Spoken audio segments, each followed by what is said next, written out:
So, here I am with another video. I wanted to talk today about something that's important that I think that anyone can kind of benefit from. If I'm a little bit slow today, it's because I'm trying to get my sleep schedule back on schedule.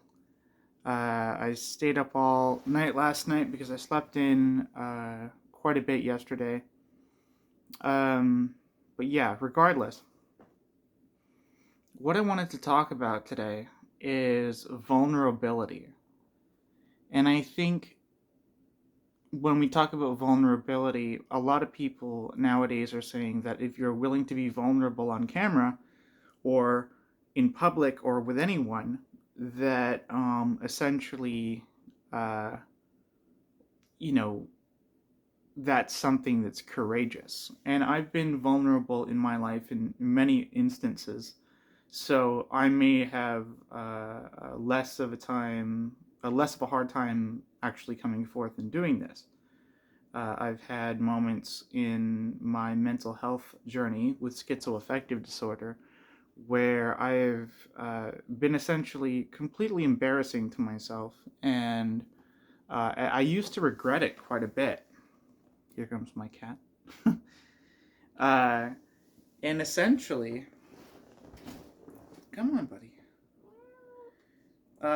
Essentially, when I think about the limiting things in my life, I know, buddy, the things that stop me from getting out there and accomplishing my dreams, I essentially boil it down to the fears that I have. Those fears usually form in childhood.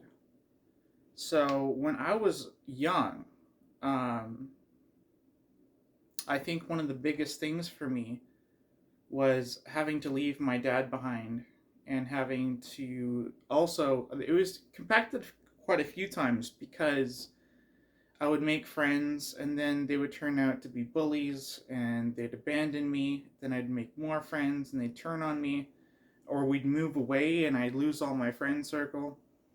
And that feeling of abandonment, combined with me not being valuable enough to have people around me for a long period of time, really cemented itself in my system, to the point where there was a moment where I think with psychosis, with schizoaffective disorder especially, or schizophrenia or bipolar, anything that can give you psychosis or an episode, what happens a lot of the time is that you're faced with what you fear the most. Although it took me some time to unpack that and to be able to understand that the fear that I was facing was that abandonment, was that lack of value, was having the world hate me or having the world dislike me. For a very, very, very long time, most of my life, I went out of my way to try to cater to other people's needs. I based my own value on other people's expectations or other people's, if I was impressing them or helping them or, you know, self esteem stuff. But I wasn't using self compassion or being nice to myself and giving myself the benefit of the doubt. Living with an illness like this is something that is incredibly challenging. And uh, for my ability to articulate it and for my ability to make it to where I am now, where, I have a car, I have a cat, I have a nice apartment, I have all the stuff needed to make my music, I'm talented at it. I have good people on the internet that really enjoy my presence, and we've been able to speak at length about things that matter to us and connect and help each other out. Like, I'm living a beautiful life, and the more I can be grateful of that, I think the better everything is going to work out. The more it's going to work out in general. Um, but yeah, it really used to bother me when I would be around someone and all of my hard work, all of my attempts at impressing people fell short. And I think it fell short with most people because naturally humans can smell that. They can smell the desperation on people. And it's a weird place to be when someone is so desperately seeking your validation. And I'm not trying to antagonize or belittle people who happen to be in this particular dilemma. But I've learned that the more you respect your own opinion, the more you look inwards and find reasons as to why, as mean as we can be to ourselves, we don't have to be, because there are people out there who are absolutely much worse off than us. And if you have the intention, it boils down to, if you have the intention to make the world a better place, you don't have to worry about things. Just keep on working on that. Every moment that you can do something good is all you have to care about. Just worry about the present moment. Every moment you think of something to do that removes harm, pain, and suffering that's unnecessary from the present moment, you have the opportunity to spread light and divinity in the world.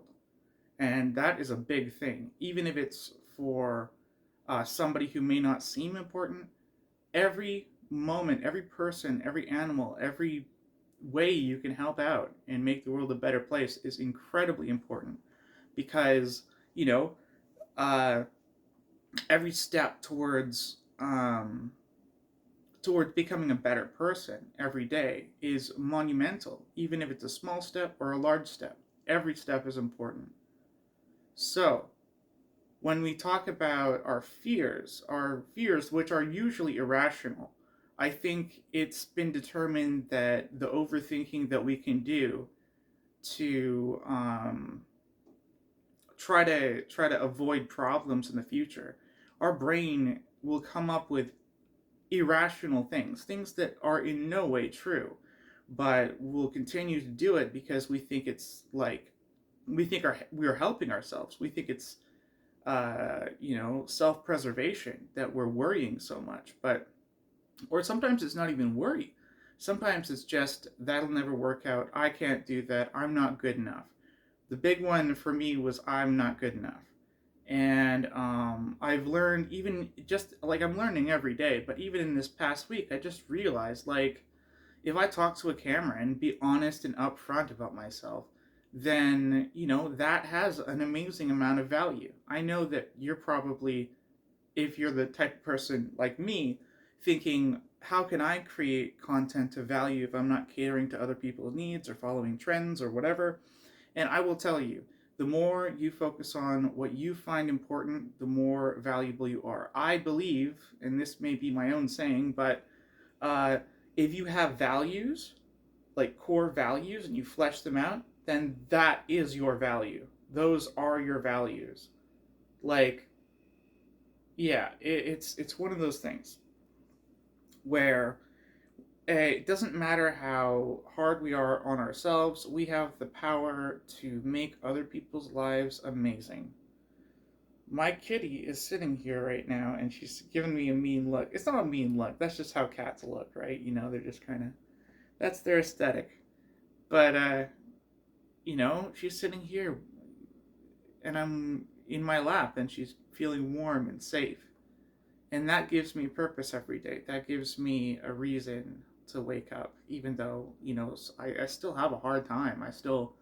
Yesterday I slept in until 7 p.m. And I know it's kind of out there, but I'm not sure. I'm on the fence of whether or not I really, really, really like dreaming and sleeping, or if I don't like living as much every day, like, my life or whatever. And I'm not saying that in a please don't be concerned about that. That's just, I guess I'm tired and that's the way I phrased it. But I enjoy life in so many respects. Um, I think that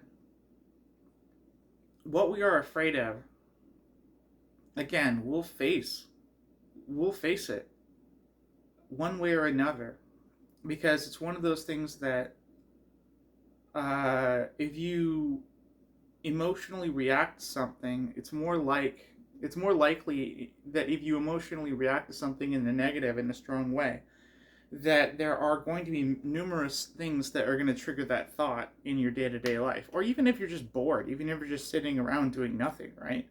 That's what happens to me. I usually have to keep myself constantly